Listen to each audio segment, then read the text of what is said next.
Okay, so before we begin our panel, let's welcome back Ann Wheeler and Rebecca Jenkins.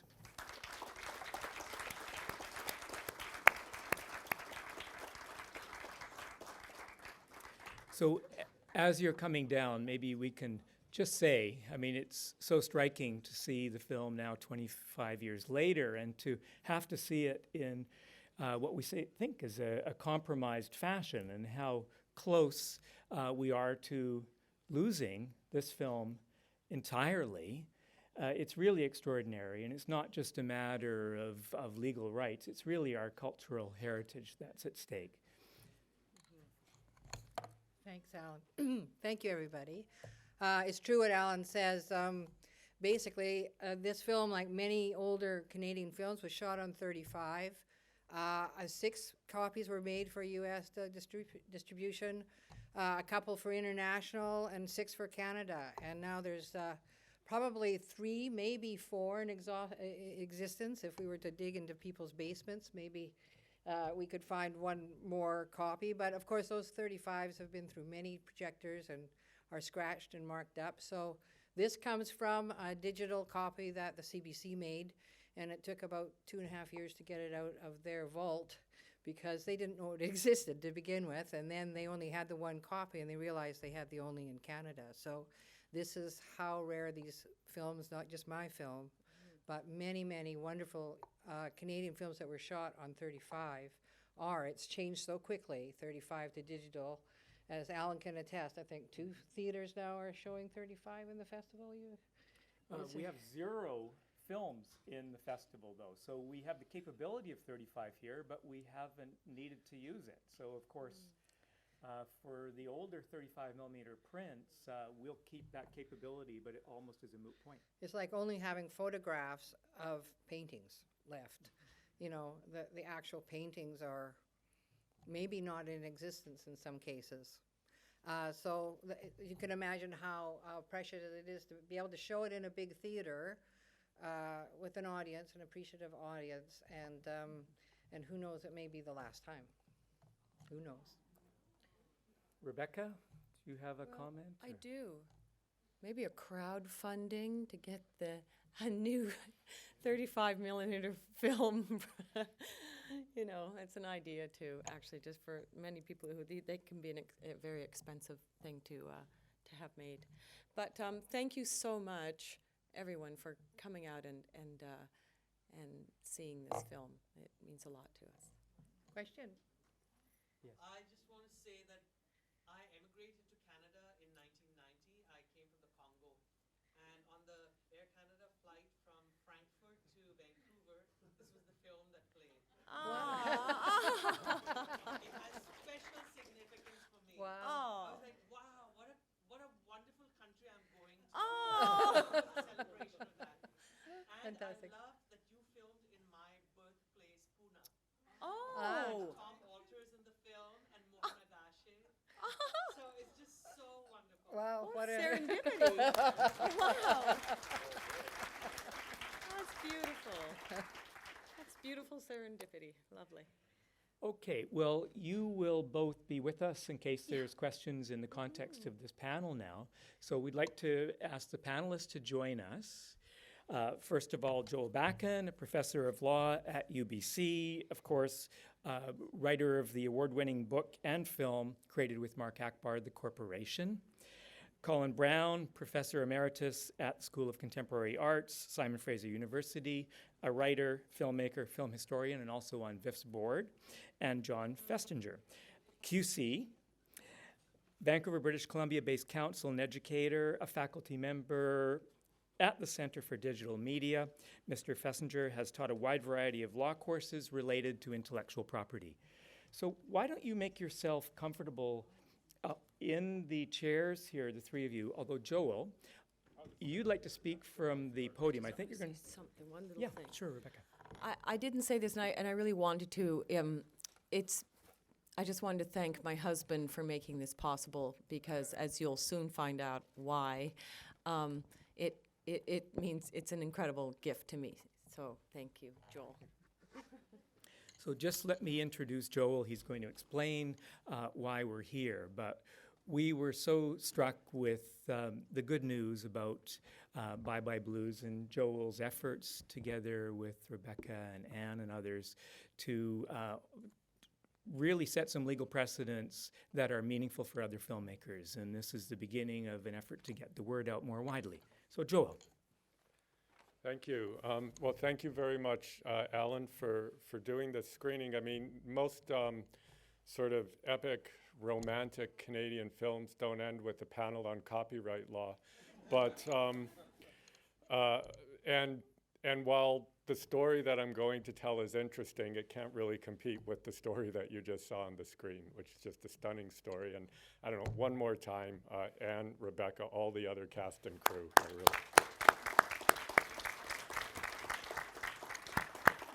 Which only really underlines what a tragedy it is that 5 or 6 years ago, this wonderful film and this important story was facing basically it dropped out of sight. Some of you may remember seeing it on TV, and it was kind of part of the rota, and every once in a while you would see it on CBC or on Bravo or on other channels, and then all of a sudden it stopped being showed. It was no longer broadcast on television. There was no DVD version. There was no online presence. The film's public availability was basically reduced to a few VHS copies in a few specialized video stores. And as most of you know, and if you ask any 15-year-old who would say, what is a video store or what is a VHS? Those two things are basically pretty well extinct. And the fate of the film was soon to follow, because that's really, in terms of its public exposure, Anne talked about the 35mm prints that were also very scarce, but in terms of the public's access to the films, it was really down to VHS and video store, meaning it was just about over. And what had happened was that the rights to the film had become so confused that broadcasters could no longer broadcast the film. Distributors could no longer distribute it, and digital transmitters and online transmitters couldn't transmit it. And I had talked around 2007 to Anne and to Arvi, the film's producers, about the problem, and both of them told me that they had been sort of frustrated in their attempt to try to figure out where the rights to this film were. And if you don't know where the rights to the film are, it can't be broadcast and it dies. So I decided, it's always an interesting challenge when something is frustrating and futile. So I decided I would try banging my head against the wall and see if I could make some progress. Because I adore this film. I mean, I think it's a great film. It's an important story. As a Canadian jazz musician, this film is really part of the culture and consciousness of jazz players in Canada. I mean, it's the only feature-length film about Canadian jazz history, and it's such a great film. And the music is so amazing. George Blondheim's score, his arrangements, Rebecca's singing, the musicians that were on it, some of the top players in Canadian jazz. And I, like everybody else who sees this film, I fell in love with Daisy Cooper the first time I saw the film. And unlike everybody else, about a dozen years after I saw the film, I fell in love with Rebecca Jenkins. And I still am, more than ever. And that probably sounds creepy to those of you who don't know that we're married. So just, and so I really wanted to see what I could do to save this film that had been and remains such a seminal part of Rebecca's career as an actor and as a singer. So I enlisted the help of John Festinger, also Hussein Amarshi, who is the head of Mongrel Media, who now distributes this film, and who's also a friend. Kristen Johnson, who's here somewhere. Krista Johnson from Research House, which is a firm that specializes in trying to, in researching chain of title for films. And a Toronto copyright lawyer named David Zitzerman. And we searched high and low. I mean, this is a pretty powerful group of people, and we could not find the rights to the film. Everyone we talked to said the same thing. we'd ask, do you have the rights to the film? You know, people, Atlantis Alliance, people from Lionsgate, do you have the rights to the film? And they would say, we don't have them, but have you tried so-and-so? And then we try so-and-so would say, we don't have them, but have you tried so-and-so? And on it went.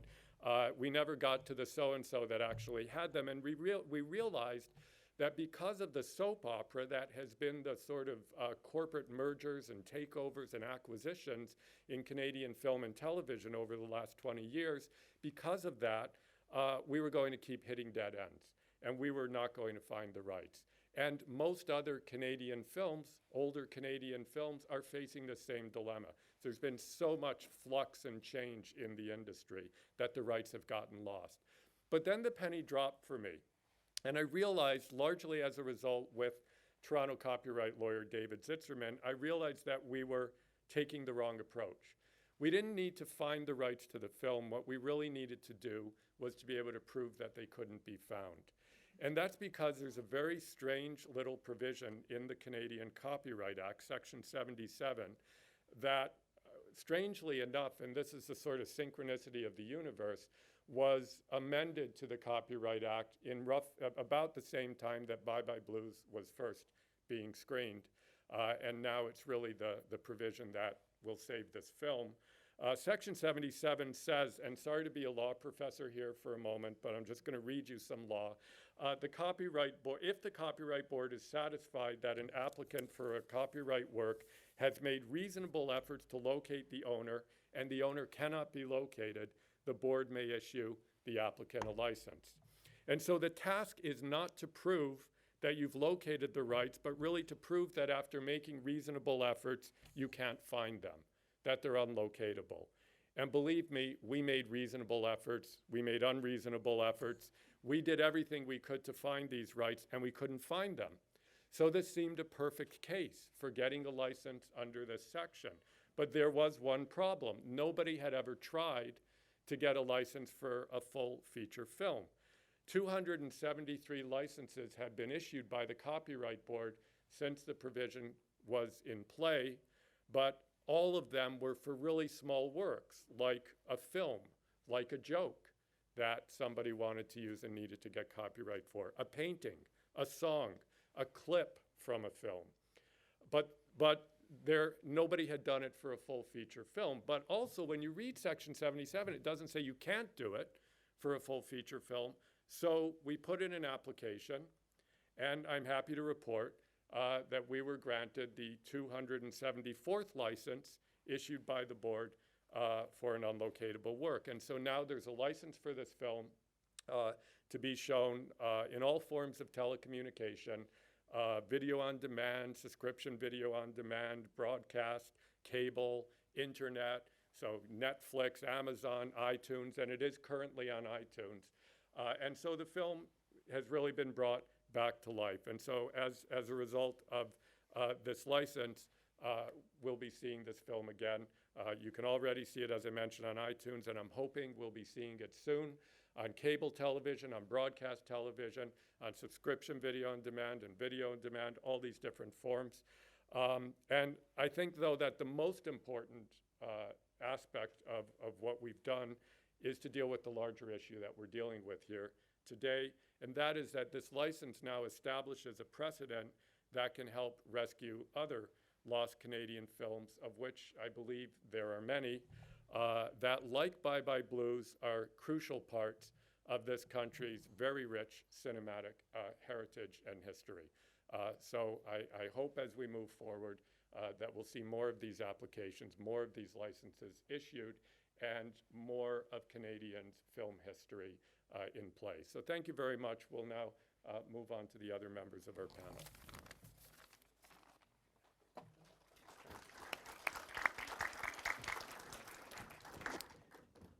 Colin, you want to talk a bit about the broader context Yes. and how likely this is to be pervasive as a problem?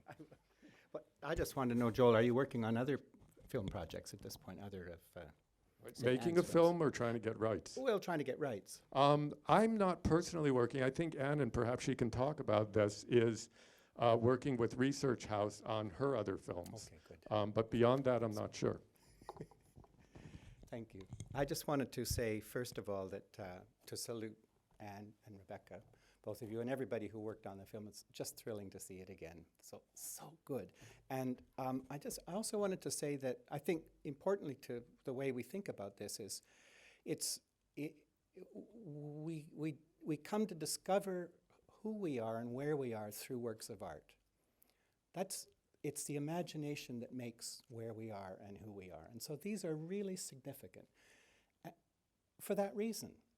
They're not just bits of entertainment. They're not just something that the market likes or doesn't like, that can be discovered sometimes, thrown away other times. It's very important to our psyches in order to preserve these works that, as I say, tell us who we are and where we are, and as we begin to build an imagination of ourselves. That's why I care about this. And I want to include in that, I want to include your wonderful phrasing, Rebecca, especially in the scene where everybody says, oh, that stank. Remember that scene in the movie? They say, that stank.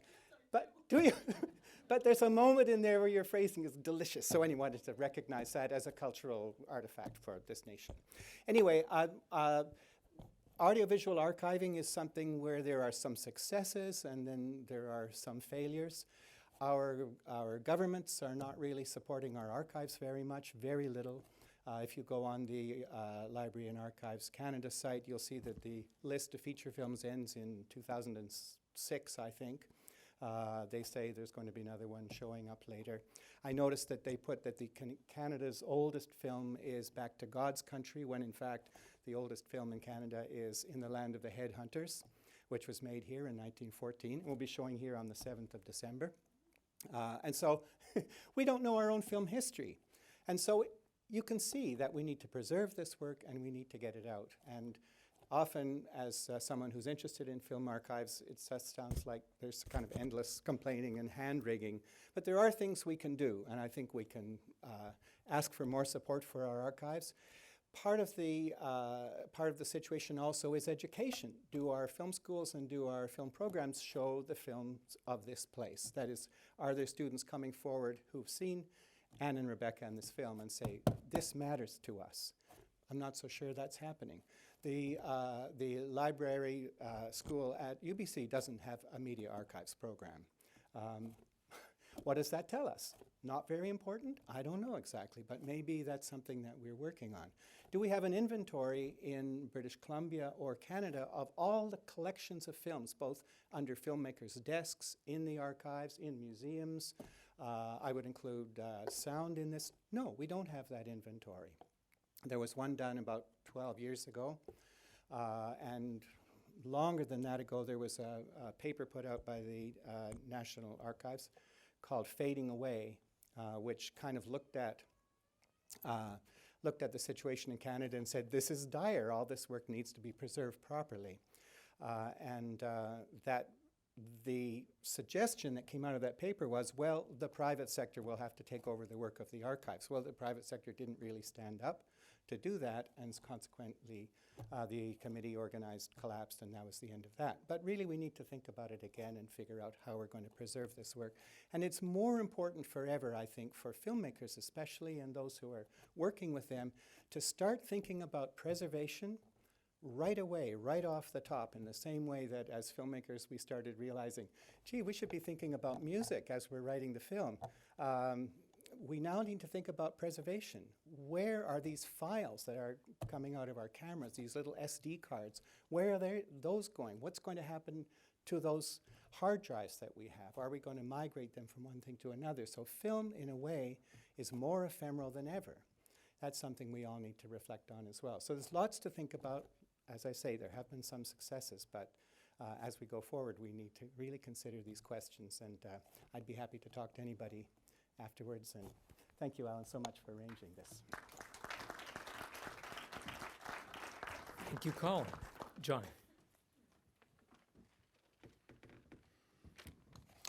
So in the brief time that I'm going to take up, I want you to think about the fact that this is a very rare event.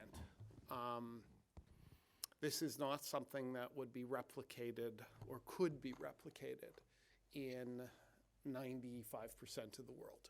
And the issue is that only Canada and a few other countries, India, Japan, and South Korea, have provisions like this in their Copyright Act. This is a real anomaly. And that's really troubling given the communal nature of what's going on here and how important film is to communities. And it raises some very fundamental issues about copyright, which we obviously don't have the time to get into, as to who owns them and who doesn't. And then, Joel's point is a terribly important one. Why did this film disappear? It disappeared because of vertical integration in the Canadian film and television sector. And I can tell you that if Krista Johnson can't find the chain of title, it can't be found. So there's something really important in terms of losing our patrimony, and the fact that what we conceive of as a creator's right in copyright, in truth, has become a series of corporate rights, because they're signed away very, very early on, and then through mergers and acquisitions, they move around. I believe that the company that I was general counsel of at one point had the rights to this film, not that long ago. And it wasn't that long ago I was general counsel of that company. And yet, I could help Joel, really not at all. So this is a terribly important provision, and if you could just, it's important to recognize that, for example, in the European Union, this would not happen. And the reason it wouldn't happen is because an individual like Rebecca couldn't make this application. There are certain public interest bodies that could make an application like this. In the United States, this might be a defense. The fact that it's something as an orphan, what's called an orphan work, might be a defense to a copyright action, as it was in Authors Guild and Google. But it's really the Google case that's establishing orphans' work. So it's a very strange mechanism in U.S. law. So from here, I'll just very briefly tell you some of the interesting things about Canada's orphan works provision. The first, Joel talked about reasonable efforts. That's a much better threshold than even the European Union provision, which requires diligent search. Of course, Joel, with Krista and others' help, did do diligent search. But one of the great things about Canada's law is that it is a fairly low threshold and is quite useful. The license is not exclusive. Now, there's really two things there. First, it's a license. There is no transfer of ownership. It's a license like any other license under the Copyright Act. It's just powered by statute, if you will. And the second is that it's non-exclusive. So, and in this context, I think it makes sense. If this is a success, then other people can also get a license for Bye Bye Blues. And if you think about that in a communal context, that's probably a good thing and makes all sorts of sense. The third thing, which may make your head shake a little bit, and I would argue again is a good thing because of the communal nature, is that anyone can apply. You don't necessarily, I'm sure you want to establish that there's a nexus to the film, but actually Alan could apply. Anybody can apply with respect to any film that's lost. And that really speaks to the fact that copyright is not really an ownership right. Knowledge belongs to the world and in a sense is licensed back to the creator for a period of time. So a lot of things have got inverted just by the words intellectual property, which aren't really legal terms, as Joel will verify. They're more cultural terms and corporate terms that have been laid on to this. So anyone can apply is very interesting. Now, I just want to mention in passing and sort of as my last point, or my second to last point, that there's only one downside. I won't say downside, there's one important restriction that you have to recognize. And that is that the Copyright Act has jurisdiction within Canada. So anyone who gets this license, we're talking about a Canadian license. If you want to do it in the EU, you're going to need a partner that's a quasi-public body. If you want to do it in the United States, you're going to take your chances on the Google case, in essence. So there are ways of dealing with the world, but they're all different. And a Canadian license doesn't give you worldwide rights. So ultimately, what's really almost miraculous about our provision is that it came from the mid-'80s, and yet it reflects a liberalization around copyright that's really prescient and quite anomalous. And we've actually seen the Supreme Court of Canada liberalize copyright, I think, in some very, very good ways. And this legislation was, section 77, was so far ahead of its time. And we should all figure out who really was the guiding light in passing this, and make sure that we say thank you.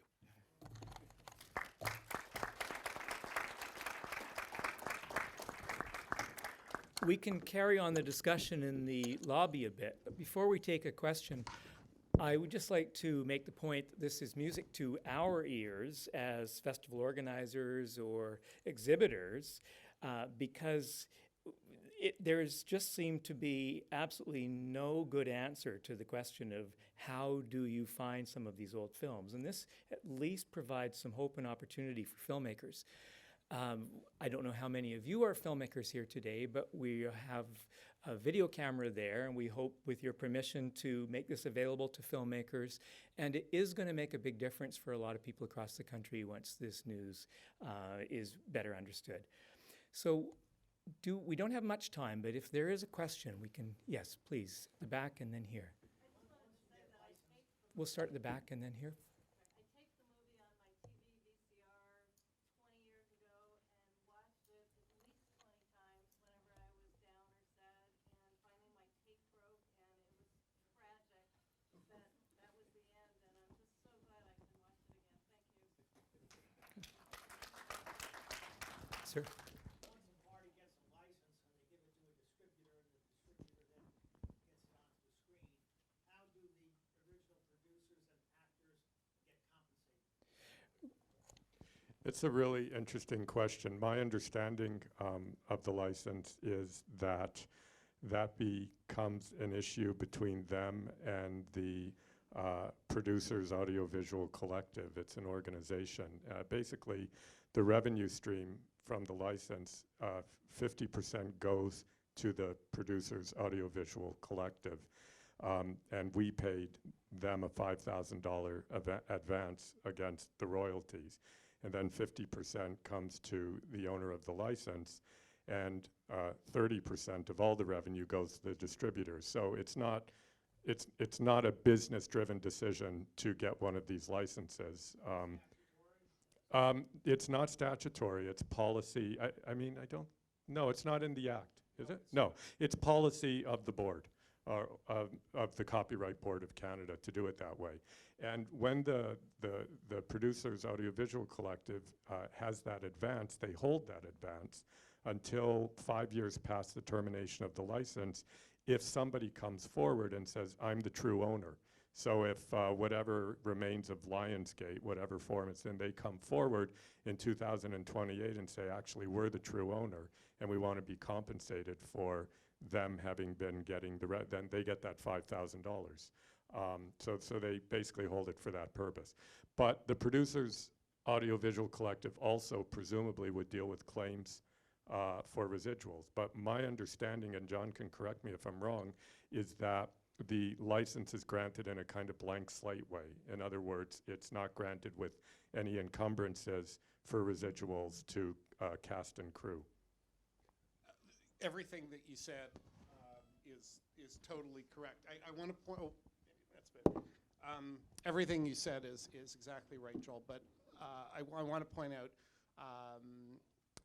two things. One, that in fact it is within the discretion of the Copyright Board how the compensation is going to work, and they don't always require that money be paid. there aren't always collectives for the money to be paid to. So there's a fair bit of flexibility that may very well work in your favor. The other really interesting way that Canada is different from, say, the EU directive is that in Canada, at least on my reading of it, and there have been at least one scholarly article, once the license is given, even if the real, even if someone stands up and says, Bye Bye Blues is mine, they have to respect the license until 2023. Whereas in the EU directive, as soon as the real copyright holder shows up, they can scuttle the whole thing, which, if you can imagine from a business perspective, is a bit of a problem. So again, it isn't always the case, but we are leading the world in doing it properly.